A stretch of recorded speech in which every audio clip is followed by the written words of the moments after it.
Bienvenue à toutes et à tous à ce nouveau numéro de votre magazine Écho du portefeuille.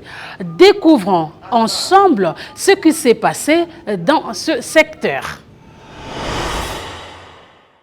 Écho du portefeuille.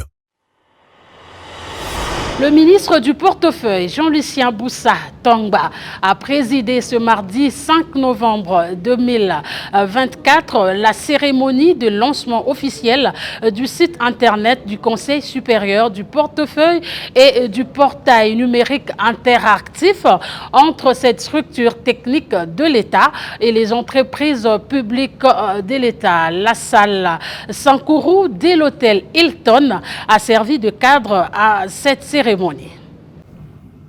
Dès mon arrivée à la tête du ministère du portefeuille, j'ai procédé à un état des lieux des entreprises publiques, des entreprises d'économie mixte et celles de participation.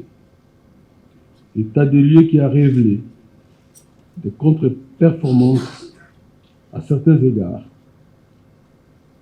en termes de la mauvaise gouvernance et absence de sanctions, la mauvaise gestion des ressources en place, l'absence de politique et stratégie cohérentes, les problèmes structurels, la faiblesse des managements stratégiques et des risques, ainsi que la persistance des modèles économiques, dépassés.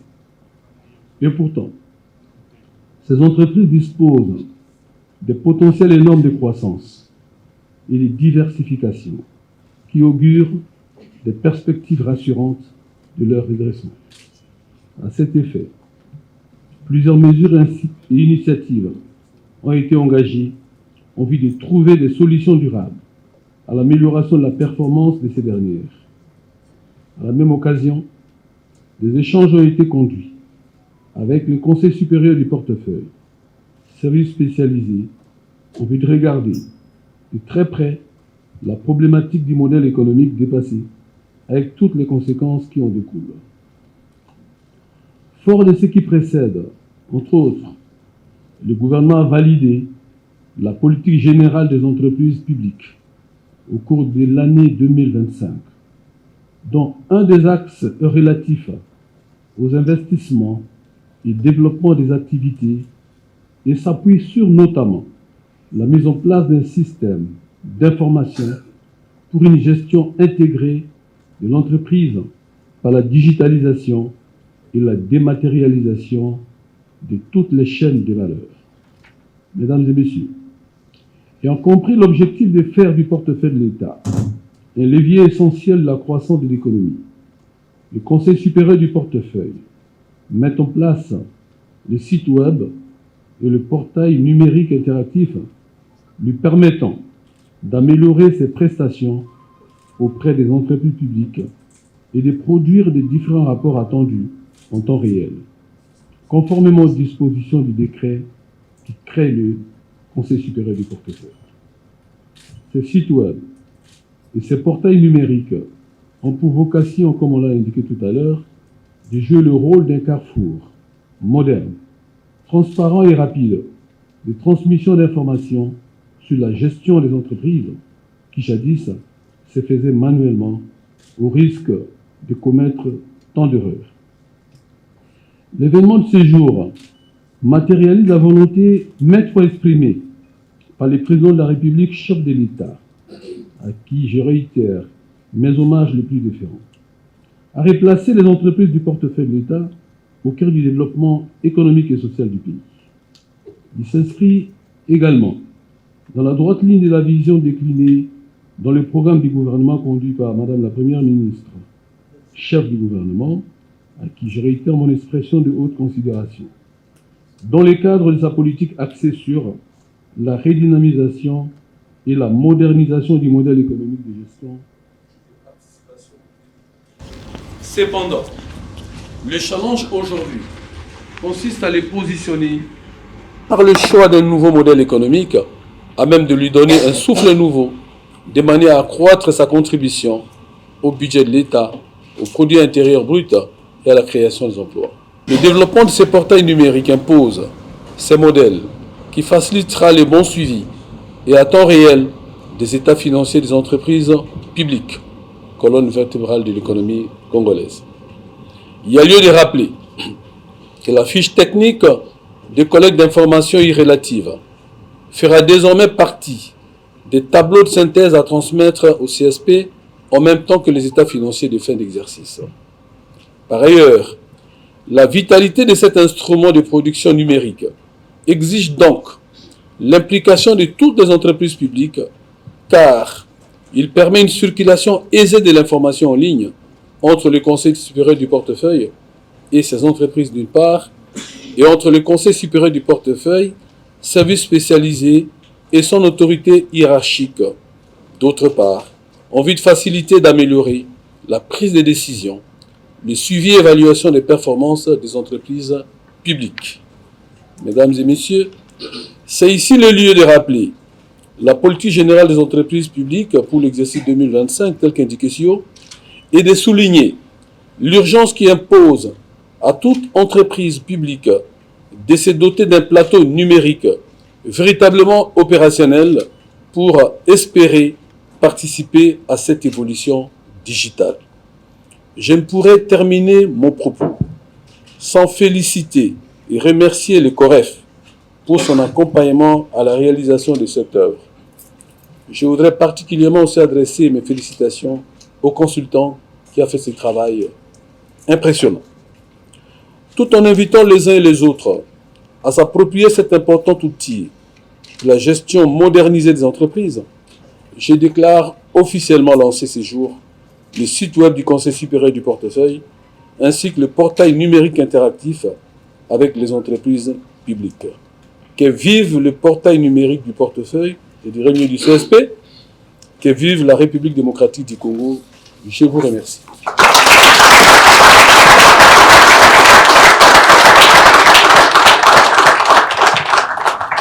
Revivons en images ce qu'a été la cérémonie de ce lancement du site officiel du CSP, Conseil supérieur du portefeuille, et de son portail numérique interactif.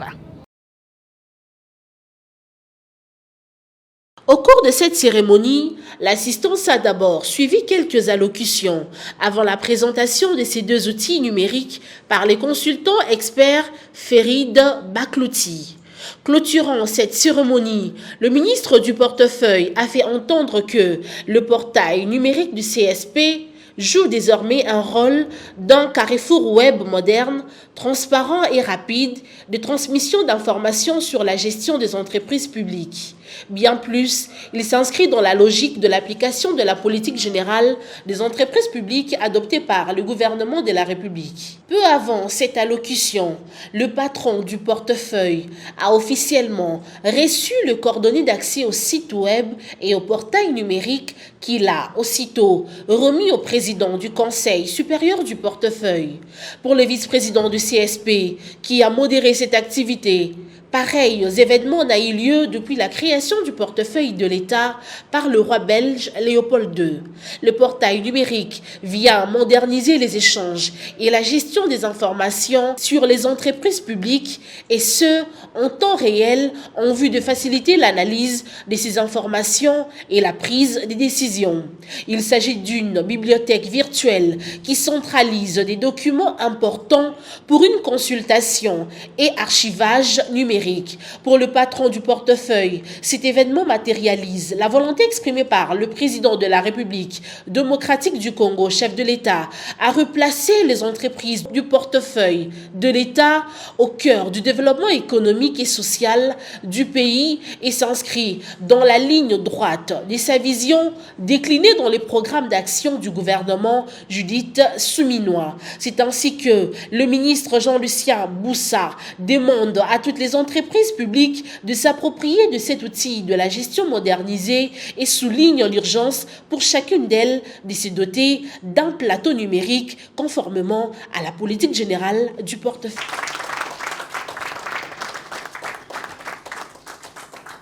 Suivons à présent le président du Conseil supérieur du portefeuille, Norbert Koubou, qui revient sur le bien fondé de ce site web et de son portail numérique interactif avec les entreprises de l'État.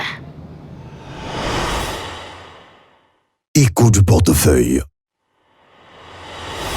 Alors, Monsieur le Président, nous venons d'assister à la cérémonie de présentation officielle du site web du Conseil supérieur du portefeuille et de son portail numérique interactif avec les entreprises publiques. Qu'est-ce que c'est? Qu'est-ce qu'on peut savoir retenir sur ces deux concepts? Voilà, les deux concepts peuvent se comprendre dans le cadre de la gestion numérique du Conseil supérieur du portefeuille, qui vient de se doter d'un site web, comme tout le monde le sait, comme ça existe un peu au sein de plusieurs, si pas toutes les organisations aujourd'hui. C'est une vitrine qui permet au CSP d'être visible sur la toile, de décliner son identité, de publier des informations qui concernent sa gestion, ses missions, notamment dans des rubriques comme entreprise, où vous avez dans ce site la possibilité de voir les entreprises publiques et celles d'économie mixte qui sont dans le portefeuille de l'État, dans leur secteur d'activité, dans leur répartition géographique. Aujourd'hui, on sait, en cliquant, voir combien d'entreprises publiques il y a dans l'espace Grand Katanga, dans l'espace, et même de façon plus détaillée, dans le Haut-Katanga, dans le Lualaba, dans le Tanganyika, ainsi de suite, tout comme dans les autres provinces. On peut aussi voir ces entreprises réparties par leur secteur d'activité. Mais en même temps, nous avons aussi des informations qui concernent la situation financière des entreprises. On y publie les états financiers, les rapports des commissaires aux comptes, les rapports de gestion des entreprises publiques, et ainsi de suite. Un peu comme tout site, il y a une présentation du site, une configuration qui est faite pour que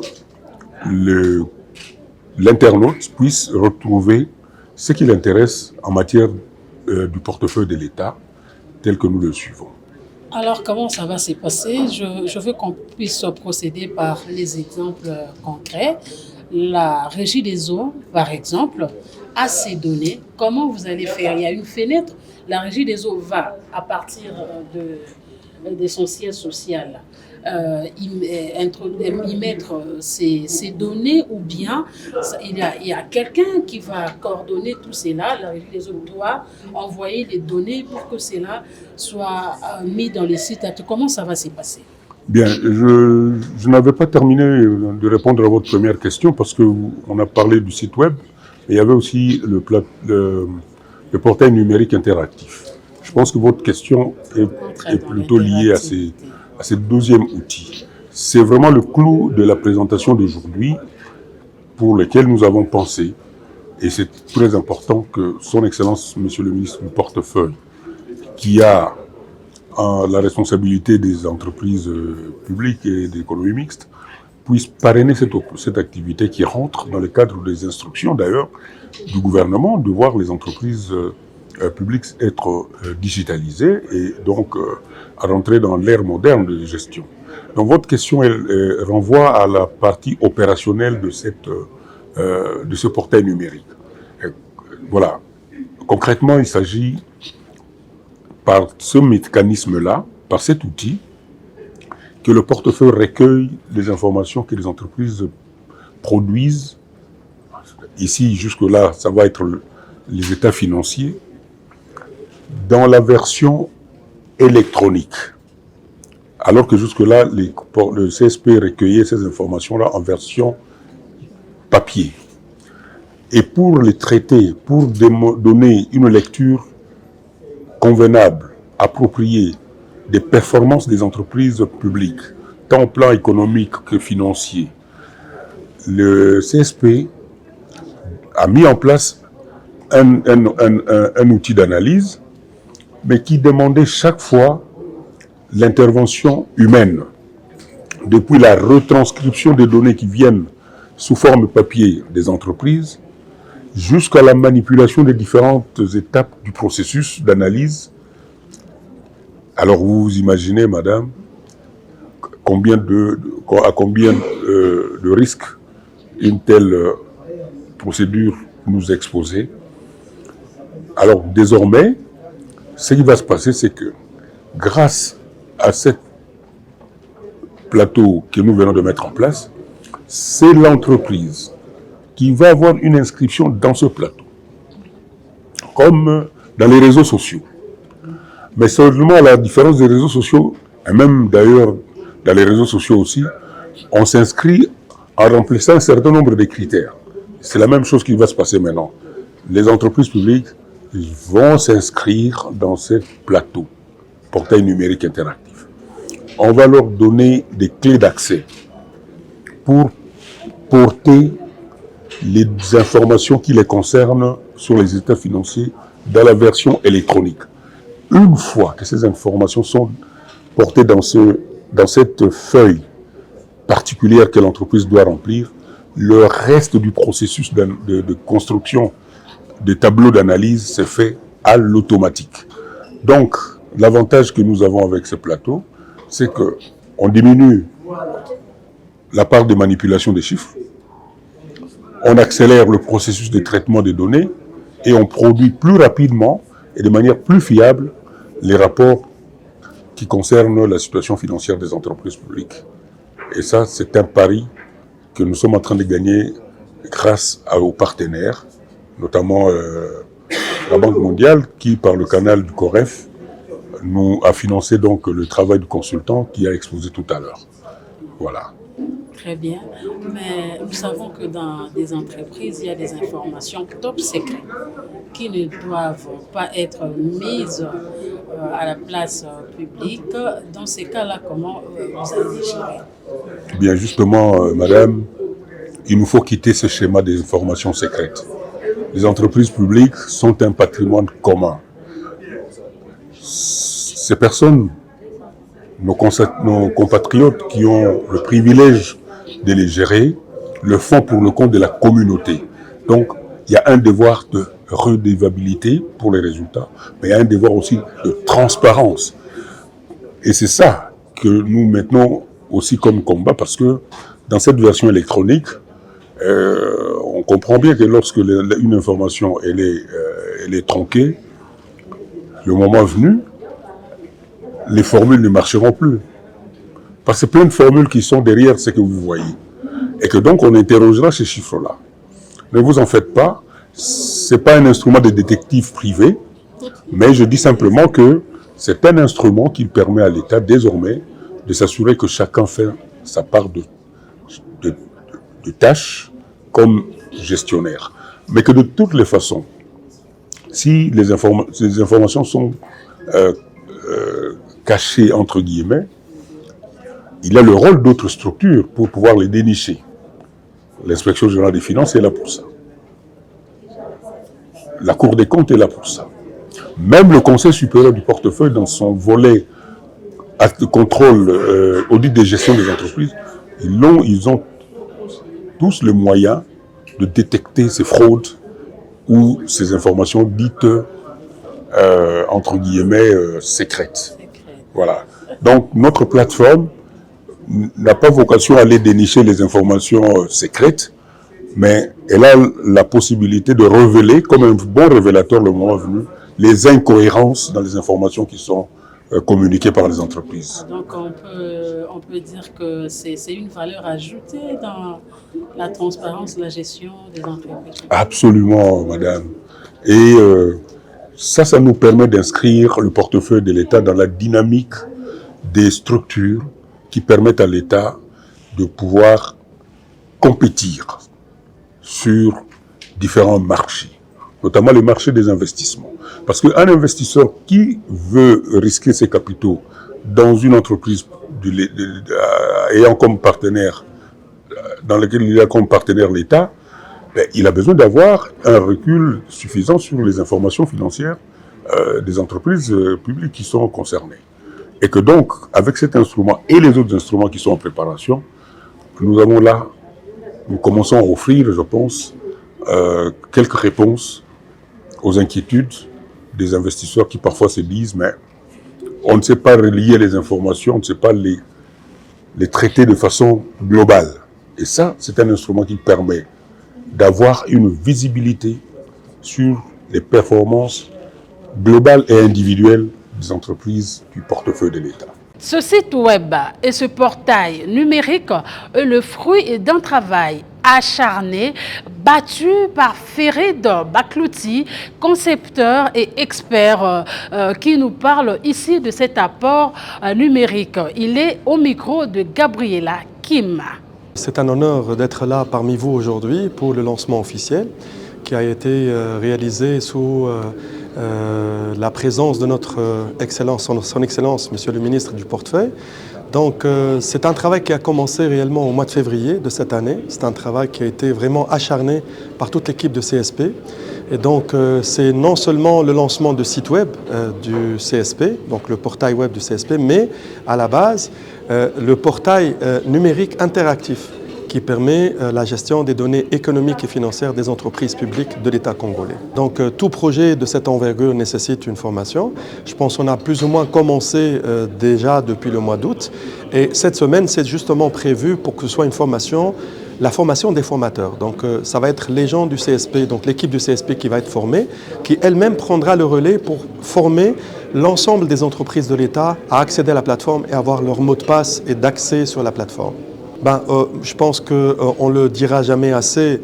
La première des choses, c'est déjà de réussir à convaincre les entreprises et les ramener vers la plateforme parce qu'une plateforme sans données, elle ne servira à rien. Donc je pense qu'en premier temps, réussir à faire adhérer toutes les entreprises et dans les délais à saisir leurs données sur la plateforme pour ensuite voir plein d'améliorations que souhaiterait apporter le CSP. Je pense que, comme je l'ai dit aujourd'hui à plusieurs reprises, l'appétit vient en mangeant. Donc je pense qu'après l'utilisation réelle de la plateforme avec les fonctionnalités qui ont été prévues, permettrait ensuite au CSP de passer à la vitesse supérieure, d'aller chercher plus de statistiques, plus de rapports et plus de collaboration avec les entreprises de l'État. En fait, le site, il est accessible à travers l'adresse csp.cd. Donc ça, c'est l'adresse officielle du site web de CSP. Le portail, lui, il est, on va dire, un accès limité. Il est accessible seulement pour les entreprises qui vont être invitées. Donc ça, c'est pour des raisons de sécurité. L'adresse n'est pas nécessairement publiée pour ne pas permettre à tout le monde d'essayer de se connecter ou de créer un compte. Les comptes sont créés suite à une invitation qui est réalisée par le CSP à chacune des entreprises qui sont connues être entreprises de l'État congolais.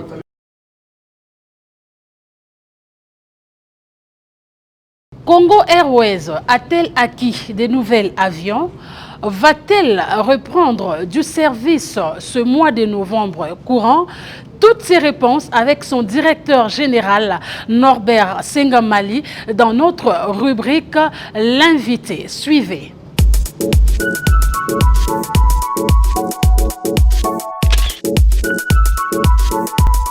Bienvenue sur le plateau de Écho du Portefeuille. Merci. Très bien. Alors, vous dirigez actuellement Congo Airways. Dites-nous dans quel état se trouve cette compagnie aérienne maintenant? Madame, je crois que jour pour jour, je totaliserai 1 mois d'intérim à la tête de Congo Airways. Je ne saurais pas pour l'instant vous donner le tableau. Je laisse ce travail entre les mains des experts du Conseil supérieur de l'aviation civile envoyés en mission par le ministre du Portefeuille, qui ont fait un grand travail, qui vont lui produire le rapport. C'est ce rapport-là, objectif, sans parti pris, qui va donner la situation générale de la compagnie. Mais comme vous savez bien, ça fait bientôt 3 mois, c'est pas plus, que Congo Airways n'assure plus le transport de passagers du fret, puisque ces avions sont immobilisés. Ça fait presque 4 mois, d'une manière continue, je n'évoquerai pas le passé, que le personnel n'a pas été payé. C'est vous dire que la situation n'appelle pas au sourire.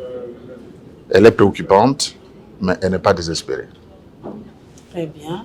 Elle n'est pas désespérée, mais est-ce que nous pouvons quand même savoir de combien d'aéronefs dispose déjà votre compagnie, d'autant plus que nous attendons la reprise des vols ce mois de novembre tel qu'annoncé. Comme je venais de le dire tout à l'heure, Madame, Congo Airways a eu à arrêter son exploitation du fait que ses propres avions sont immobilisés pour des raisons techniques. Les avions qui avaient été pris en location sont repartis. Et aujourd'hui, nous avons eu à engager des discussions avec des compagnies européennes. Et je suis heureux d'annoncer que le premier avion va arriver bientôt. Déjà, les vols sont ouverts à la vente. Vous pouvez aller acheter votre billet. Ce mois-ci, nous allons reprendre avec l'exploitation. Les discussions sont avancées pour un deuxième avion à prendre en location.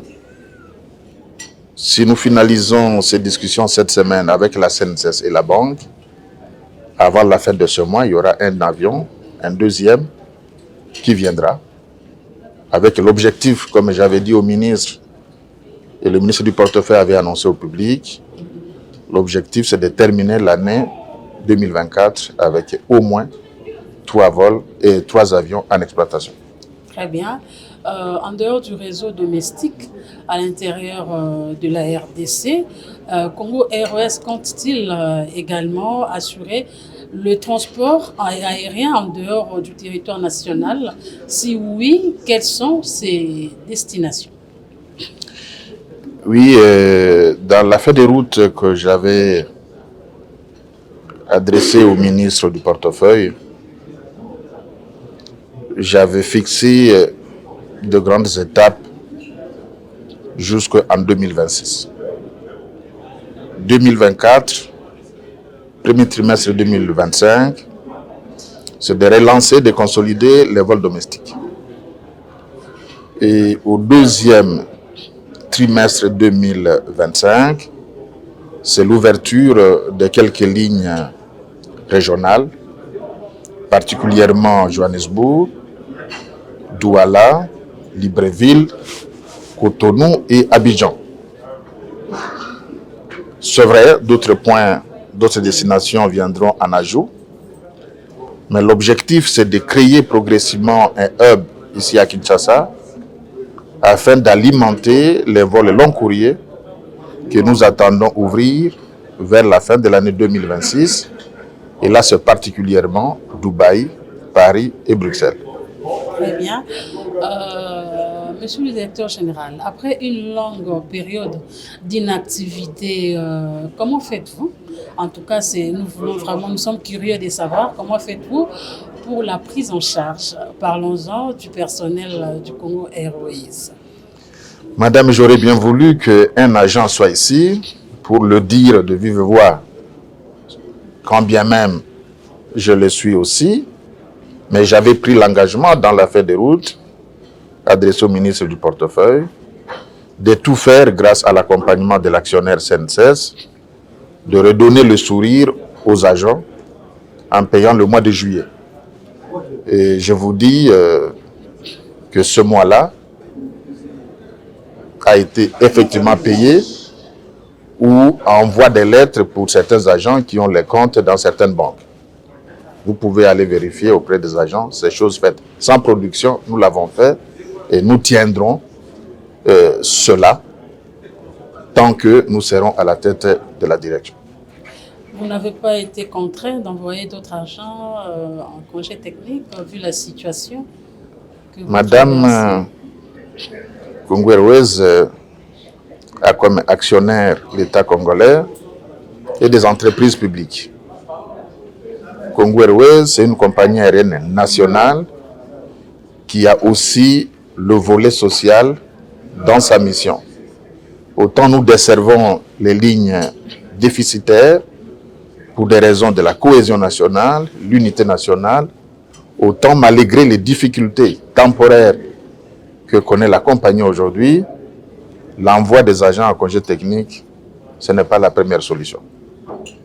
Nous les avons gardés, nous les mobilisons pour qu'ensemble on relève le défi.